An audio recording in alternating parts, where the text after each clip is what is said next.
The channel's going here.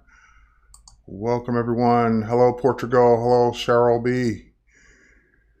Welcome, welcome, welcome. Paul's in the house. Paul, welcome. Javin, Colleen, a frequent viewer. We love having you. Joseph Harris, Sente, and Mark, welcome as well. Let's see if we can get what's going on over here. This is weird.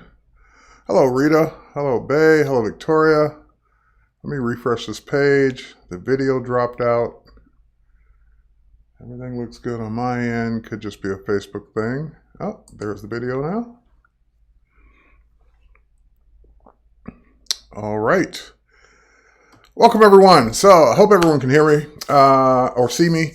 Lakia Ray, thanks for being a first timer here, and glad to have you all here for what's traditionally known here in my studio as InDesign Tuesday. So I usually dedicate Tuesdays when I'm in town and not on the road to do InDesign tutorials, primarily focused for InDesign users on the InDesign Facebook page. So if you are a Facebook user, don't forget to head over to facebook.com/InDesign and like the page. If you're watching on other channels, that's great too. But just note that sometimes this may not get broadcast to the other channels, but it will more than likely always be broadcast to the Adobe property that it belongs to.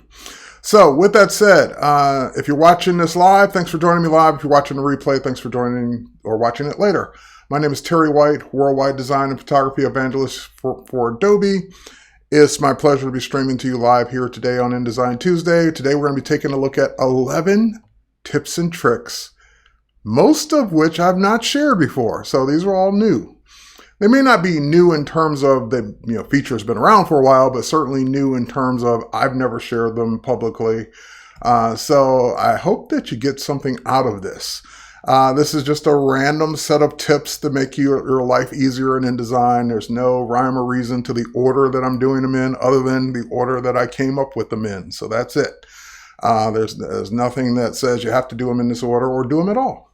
All right, so with that, let's go ahead and switch over to the computer. We never punish the people that are on time. People that are joining later will have to watch the intro later if they miss something. All right, so I've got InDesign open. Let's jump to the first tip right off the bat. I'm just going to go ahead and create a new document. That's not the tip. I'm going to create a new document here. And let's just get a document open on the page. This one happened to have 3 columns, no problem. This one might have multiple pages too, so it's got 2 pages, great. And that's just a recent format that I used in one of my previous streams, so it was just there for me to click on. Again, that's not the tip. So tip number 1, let's go ahead and get some frames on the page. It'll show you what the tip is. First, I'm just going to go ahead and drag out a frame. And I'm going to go ahead and put something in that frame. And I'll let you know when we get to the actual tip. I want to grab my CC libraries. And I'm going to go ahead and drag this image over. I've used these images in previous streams. Let's go ahead and format that to fit the content to the frame. Let's do it proportionally, fill frame proportionally.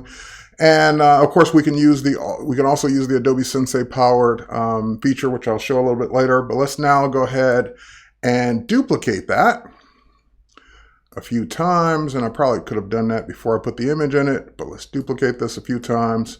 Matter of fact, I'll give you a bonus tip. And that is, how do I replace an image? So that's a bonus tip. That's still not the tip that we're working on. But if I want to replace one of these images with one I'm just dragging in, if I click right now, what happens is it just places that image full size.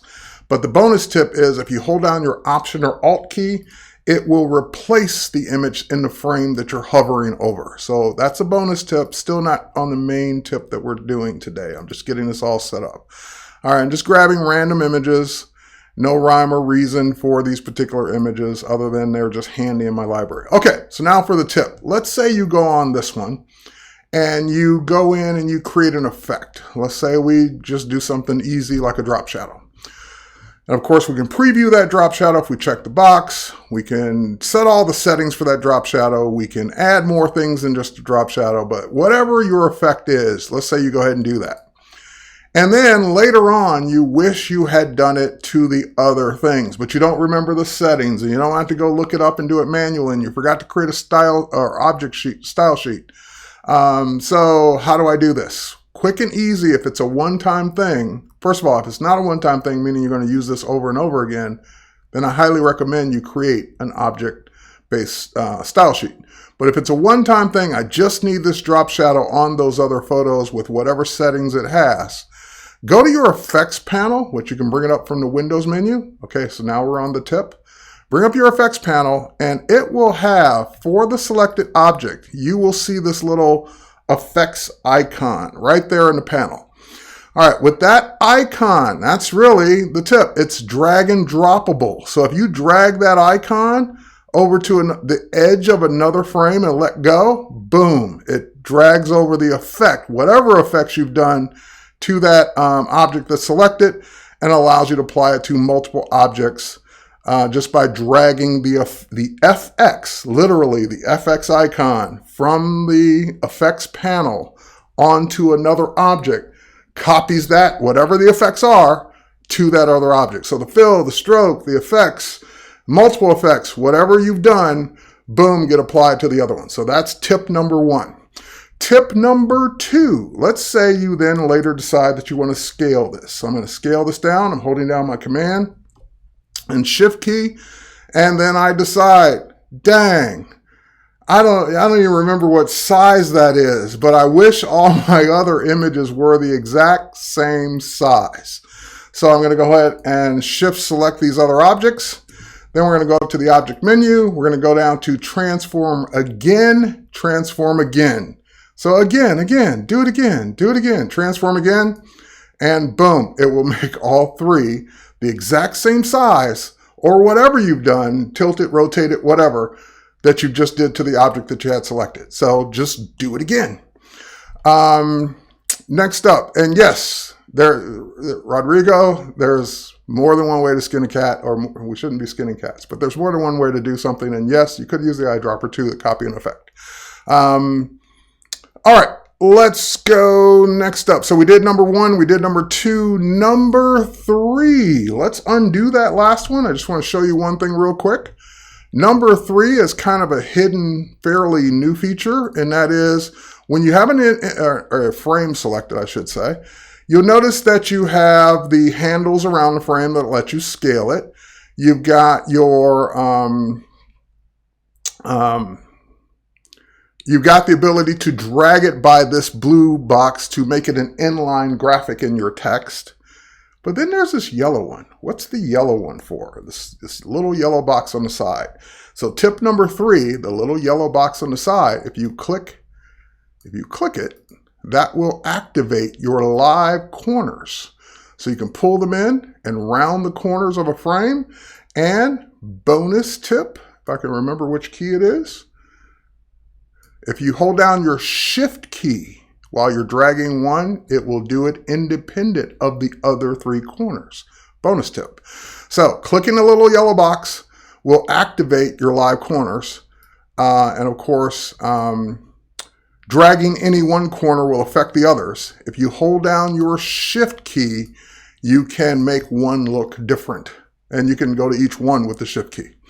All right, so with that said, B, you're just really giving me a hard time here. B's like, the yellow box is an old one. I said some of these are not new. Cut me some slack. All right, next up. All right, number four. This is another not new one, B, so hang in there.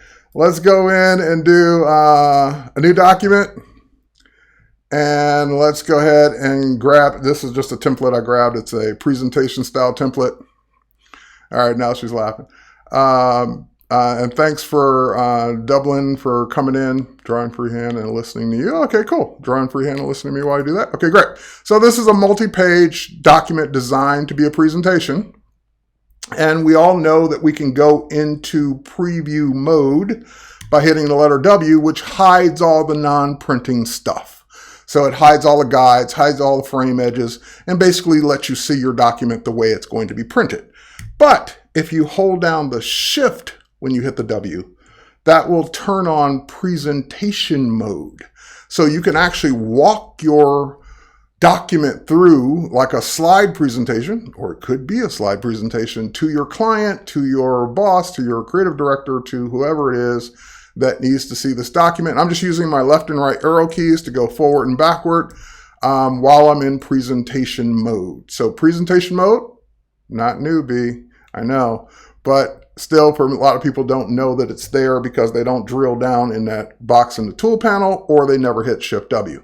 Or if they did it by accident, they never know why they got that. So these are all located at the very bottom of the tool panel. You can do normal, which of course we're on. Preview was the W. Presentation mode was the Shift W. So those are there. All right, next up, that was tip number 4, the ability to do presentation mode. Let's go back to my other document that I was working on here, and let's go ahead and draw one more frame over on this side.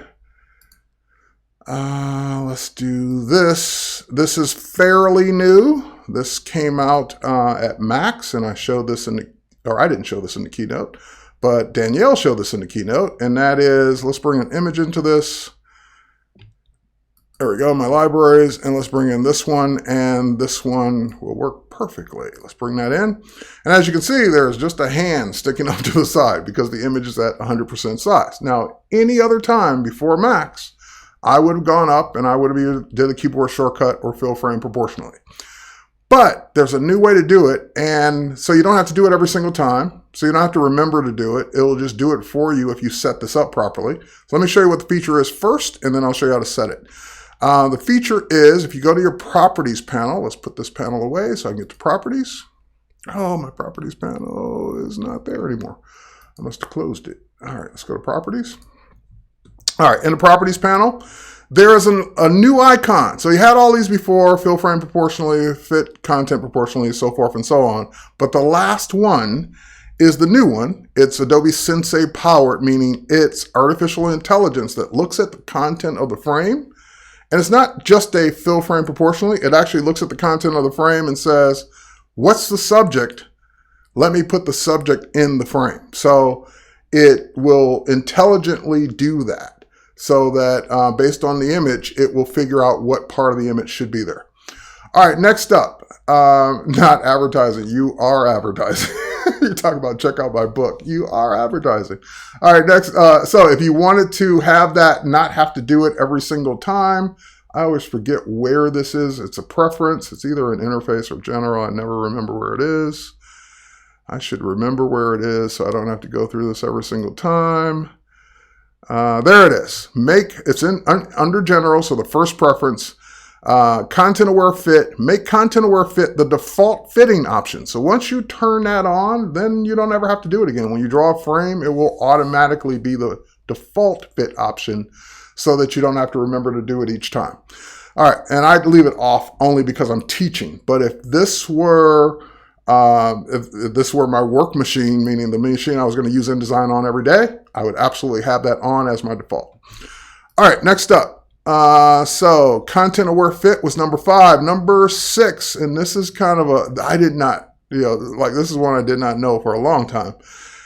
If you want to know the history of your document, this is kind of an Easter egg kind of feature. What do you mean by the history of your document? Like, how many times have you saved? Did it crash? Blah, blah, blah. Have you restored it? Did you convert it from Quark? Like all the history of the document.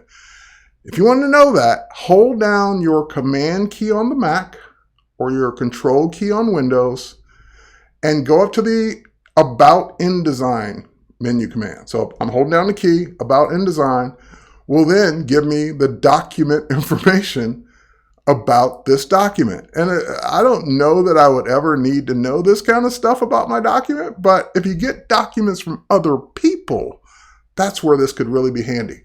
Especially if you're a service bureau and maybe they use some weird plugins and you can't get the document to open right or look right, then you can see what's required by this document to work right. So that's just kind of a hidden, mostly service bureau type or design shop type feature that for people that get documents from other people. I doubt if you need to know this about your documents because you created them, you know what they need. But that's kind of cool to have. So Number 6, display document history. Number 7, and this is another Easter egg type feature. So I'm going to come down here. I'm going to draw a path. I'm even going to do it with a pencil tool because I have a stylus. All right, so let's use the Wacom here. And let's kind of just draw a stroke like that. All right, so I got my stroke there, and now I want to actually stroke it. Let's make it thicker right off the bat, but I want to apply some strokes. Well, you know that on the, you can either do that from the new properties panel, or you can go back old school and do it from the stroke panel, which I don't have open. Let's go to the stroke panel. There it is. And you can choose between the various types of strokes that are here. Great, that's been there since day one. But what a lot of people don't realize is that you can make your own. So if you pop up the menu while you're in the stroke panel, the little flyout menu in the upper right corner over there, you can go to the stroke styles, which will bring up a separate window where you can go and not only work with the ones that are here, but create a new one. So I'm going to create a new one, and I'm going to make sure that the style type, this is important, is stripe.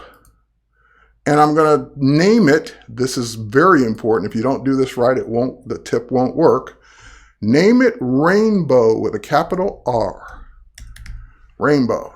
And when we click OK and use it, let's see if I can use it now. There we go. Boom. We have a rainbow stroke. Let's make it nice and thick. Rainbow. Now, I bet most of you didn't know that one. That's kind of like one of those hidden Easter egg features. That's kind of cool. All right, let's do one more stroke. And let's do same thing. So same exact steps. This time we're going to go into stroke styles one more time. We're going to create another new one more time. And this time, instead of it being a stripe, which we used last time, we're going to make it a dash, which was the default. I just wanted to show you that we leave it on dash. And this one, it's case sensitive. So just like rainbow, you have to use a capital R. This one, you're going to type in, I think it's feet. Yeah, feet with a capital F. If you use lowercase, it just won't work. So we'll click OK and just make it dash, and we'll click OK again, and then we'll switch that stroke style to feet. Probably need to make it thicker so we can see it. And let's go ahead and thicken that stroke up. Let's make the weight heavier. And you get, here, let's make it really heavy. You get feet. You never know. You might need that one day. All right, so that's kind of another Easter egg, rainbow and feet Easter egg strokes. All right, number 8. Let's get to, actually, let's move these off this page. I'm going to use this page for something else. Let's just move these up. All right, we'll stick these over here for now. I'm not worried about how they look. We're just going to come down here to number 8. And this is kind of a useful keyboard shortcut. So let's say you're drawing a circle. So we know that if I just drag it, it's going to be an ellipse. And we know that if we hold down the shift key, it'll be a perfect circle. But what if I didn't start it in the right spot? Like, what if I needed it to be in the middle column? Well, I could let go and then move it. Or, here's the tip.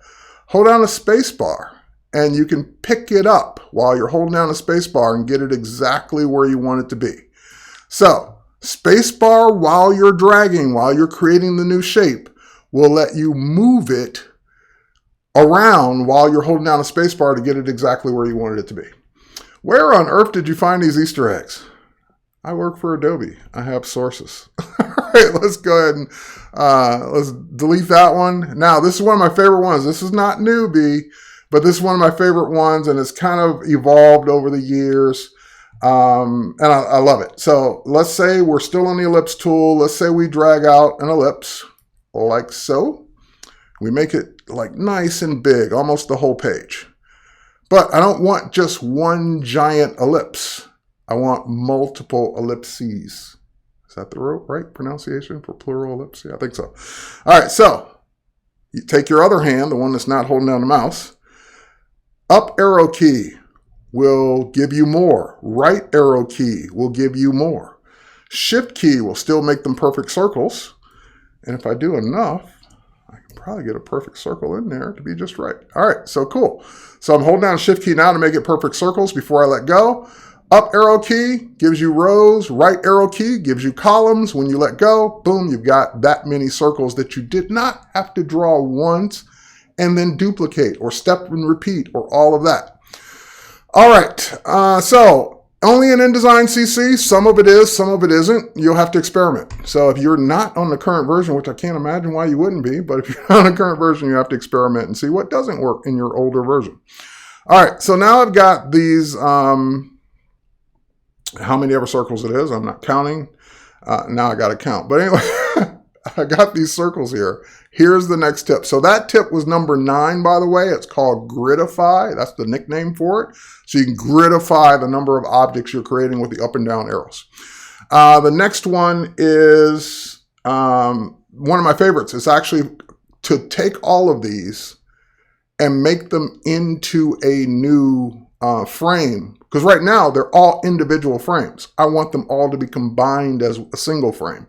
So any 2 or more objects you select, go to your object menu. And by the way, it was great. They don't all have to be the same shape. I'm just using circles, but they could be triangles, some circles, some other paths, some custom paths, however you want to make it. And then go to your paths menu under the object menu and come down to make compound path, or just Command 8 on the keyboard or Control 8 on Windows. When you choose make compound path, and there's an option to get rid of it, release compound path. But when you do that, it takes the 2 or more objects you've got selected and converts them into one. So now you can see one big X going through the whole thing. So that means the whole thing is now a frame. So if I go back to my CC libraries, for example, and we grab this nice tree image and we click into it, now the trees are kind of interspersed in the circles, which again, this could be kind of for a cool effect. So especially if I go ahead and fill that frame proportionally, then we get that. So depending on the image, and I would probably put the circles closer together. Mine are kind of far apart. But if you put your shapes closer together or make different shapes or kind of maybe spell out tree or the letter T or whatever it is, then you can, of course, make that compound path and create that. So that was number 10. We're already at number 11 already. So here it is. And this is, I wish I had a better one to end on, but it's still useful. You know that, let's say we go back up here. You know that if you want to, let's grab a shape. You know that if you want to fill that with a color, you can go click on the fill, and then you can go over to the color panel, and then you can mix a color, and then it will fill it with that color. InDesign 101. You've been doing that for years. But this color picker is more like InDesign based and in some respects Illustrator based. But a lot of you are coming from the Photoshop world, and you may be used to the Photoshop way of doing things. So here's the tip. If you want the Photoshop color picker instead of the InDesign color picker, double click on either the fill or the stroke icon in the tool panel. Just double click and boom, it brings up the Photoshop style color picker. So now you can type in your hexadecimal values. You can choose RGB, lab color, CMYK. You can mix the colors in the spectrum the way you want. You can work the way you're used to from being a InDesign from being a Photoshop user, even though you're in InDesign. So there's unfortunately, the last tip of the day. Tip number 11. So quick recap. And here we'll pick that color.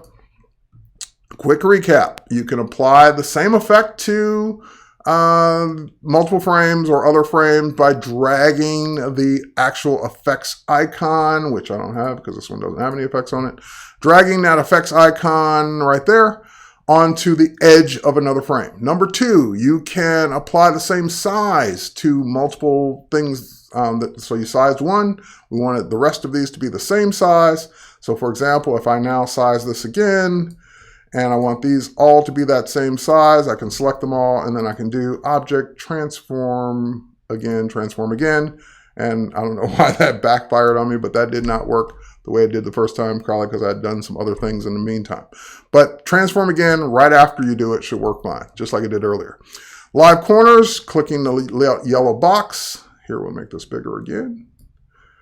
Clicking the yellow box activates your live corners. Bonus tip, hold down your shift key to make one corner work independently. Number 4 was the preview mode. Hold down the shift W while you're not typing text, and you can go through your slides with your arrow keys. Shift W takes you back out. And tip number 5 was content aware fit. So when you create a frame, if you don't have this turned on in the preferences, you can always turn it on in the properties panel. So in the properties panel, I can go to content aware fit, and then once I bring up or bring an image into it, it should just, oh, I guess I did not have that on, hang on. It should just, it should just content aware fit it using it. Using Adobe Sensei, as long as I stop clicking and making new frames. There we go. There we go. And so it will look at the content of the frame and then fit it perfectly. Display document history, hold down the command key, go to About InDesign. We'll show you your history about your document. Not so much useful for an individual, but definitely useful for people to get documents from other people.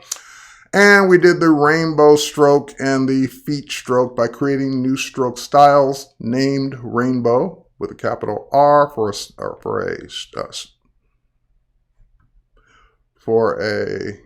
I'm drawing a blank on what kind of stroke that is, but it's not a dash, the opposite of a dash. Here,